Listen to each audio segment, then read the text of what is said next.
Good morning, Minnesota DFLers, and welcome to the DFL Daily. Happy Thursday, June 18th, 2026. Richard Carlbaum here, chair of the Minnesota Democratic Farmer Labor Party. As we are here Monday through Friday, each and every day at 10:45 to give you the message, the action, and the tool to be empowered. Before we get into today's topic, let's talk about a few things happening around the state here in the next couple of days. First off, today at 4 o'clock in Ham Lake, there's a fundraiser in support of Chris Ford for state senate. Fantastic candidate out of the Blaine area, former firefighter leader, actually a school leader. Chris Ford is a fantastic candidate for state senate, and he's going to defeat a first-term incumbent Republican who we can help expand the majority in the Senate for Democrats. Then at 4:30 today, Apple Valley has a rally for your rights. I'll be at a campaign launch down in the South Metro as well today at 5:30. We have the Representative Bierman reelection rollout. That's going to be in Apple Valley. And then we'll just be kind of all over. So please join us if you can. Also, tomorrow is Juneteenth. There's Juneteenth celebrations all over the metro happening tomorrow and Saturday. I hope you get out to one of these. I was at the one in North Minneapolis last Saturday. Fantastic turnout, lots of community engagements. A lot of people like the League of Women Voters and folks really focused on making sure that people are empowered in this moment, are registering to vote, are getting ready to do the work of democracy that we have to do between now and the end of the week. A note that since tomorrow is Juneteenth, we're not going to be having a DFL Daily tomorrow. We will be back on Monday. I also want to point out that tomorrow, a week from tomorrow, is the first day of early voting for the August 11th primary. A week from tomorrow, I am going to vote for Peggy Flanagan for U.S. Senate, and I encourage people in the 2nd District to go vote for Matt Little for Congress. These are important primaries. These are DFL-endorsed candidates. We have an opportunity a week from tomorrow to begin voting in the primary. I already know who I'm voting for.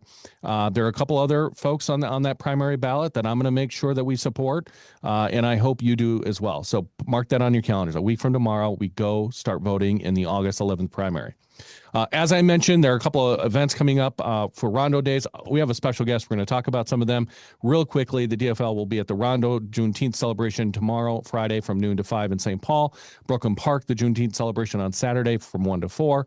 And then the CD2 celebration, Juneteenth celebration Friday is also Friday at 4 p.m. in Prior Lake.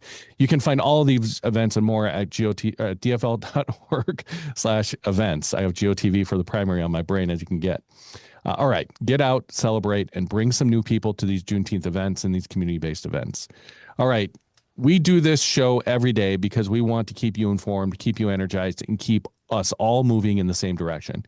Today, we're going to highlight several human-centered stories throughout the work of our amazing organizing and coalitions team.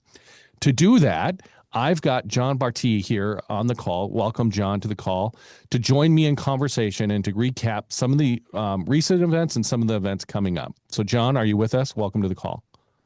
Yeah, I'm here. Thanks for having me today, Richard. Awesome. Really excited to be on. All right. So, John, first and foremost, Juneteenth is really important. You and I were just chatting. It's the 250th celebration of our country, of the birth of our country. But Juneteenth exists because in 1863, when Abraham Lincoln signed the Emancipation Proclamation, it went throughout the country, except it didn't get to Galveston, Texas until 1865, 2 years later.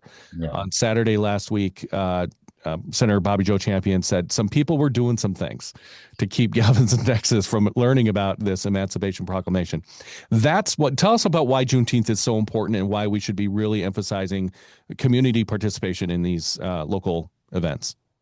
It's so important because I think one, it shows just the size of our country where when people come, I'm thinking how long it took to get there. Now I feel like it started as a Texas thing, right?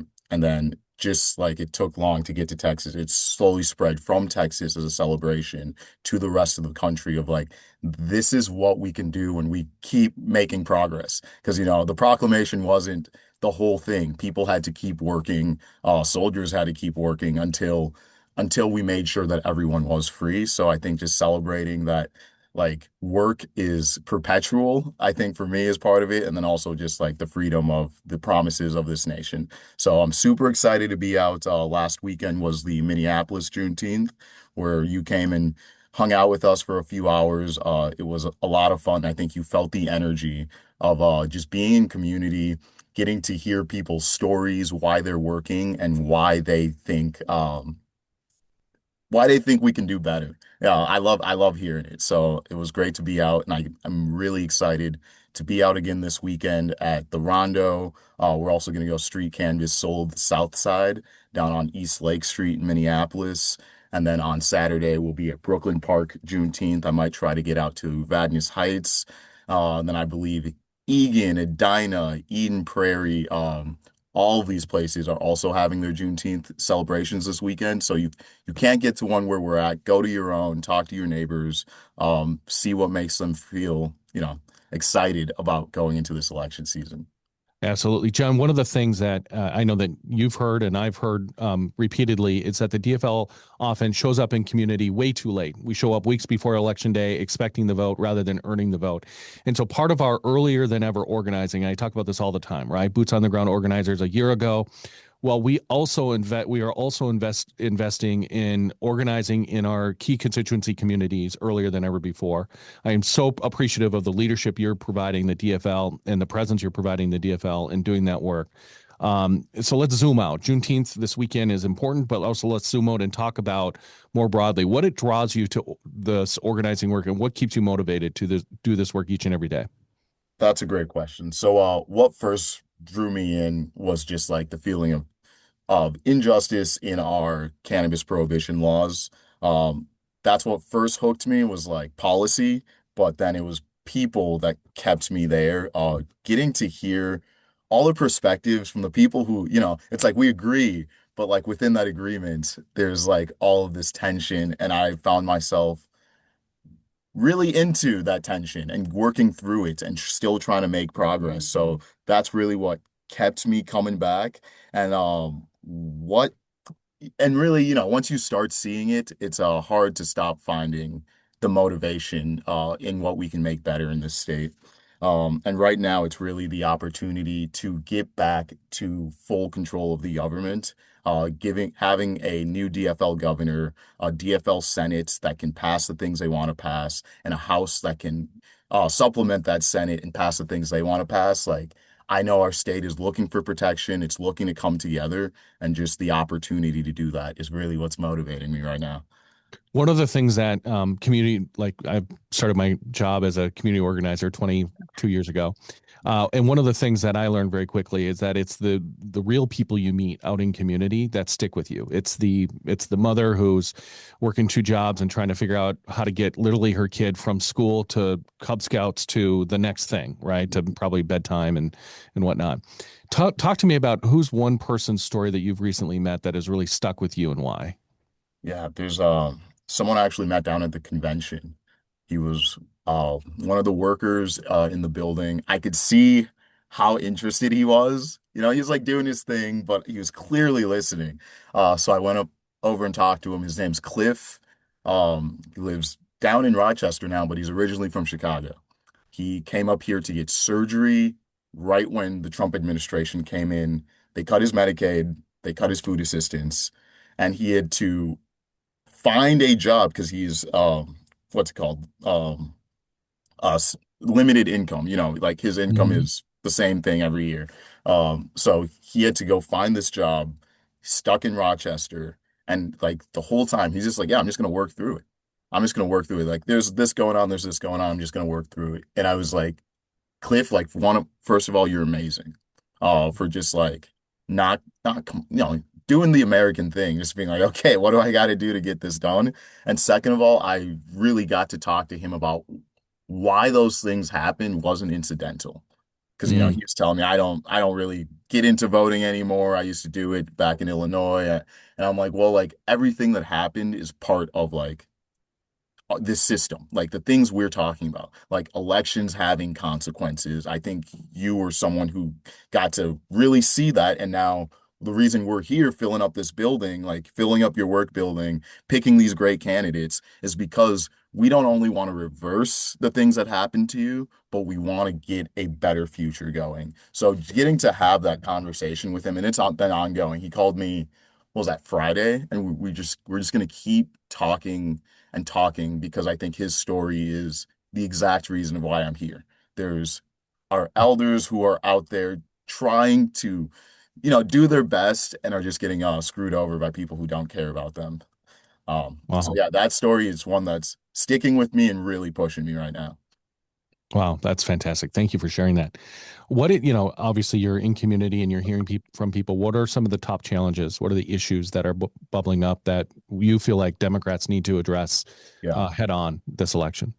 I think the one you brought up about just coming late, I think that's one of the big ones. But it's it's funny this year because when we're there 6 months early, it's like, we're not there yet, but we're gonna keep trying and having these conversations early. It's been great having them. But what a lot of other stuff I'm hearing is like, yes, we're, against something, but like, what are we for?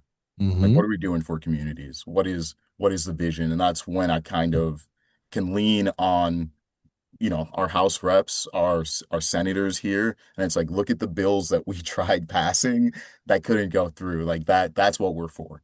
Like we're for feeding our kids, we're for getting them, the best education in the country. And that's what people want to hear. And it's what I think we can all keep saying. And I think what you said earlier, like the style of organizing we're doing right now, where it's like we are in neighborhoods every week. A random Tuesday, you're talking to a DFLer. Like that is getting past a lot of these problems. A lot of the problems are people just feel like they're not heard. So having these tens of thousands of conversations, I think is working through that. In a way it needs to, but we also need to, make it bigger, and never, Absolutely. never be complacent. Absolutely. And bringing the cost of living down, right? I mean, that's Yes. what DFLers are focused on. Every Democrat needs to be able to tell voters exactly how they're going to reduce the cost of living. Yeah. They need to mean it, and then they need to follow through on it once they get elected. What is giving you hope right now? Our last question. What's giving you hope? What's given me hope? Oh my, like it's the same thing of like what got me into this. It's like people, having these conversations with all these, the 19-year-old delegate who's like, why am I here? And literally working through that in real time. And then the 85-year-old, like grandma at the door who's like, I've been voting DFL since the 80s for like these reasons and can like lay out exactly why they're doing what they're doing.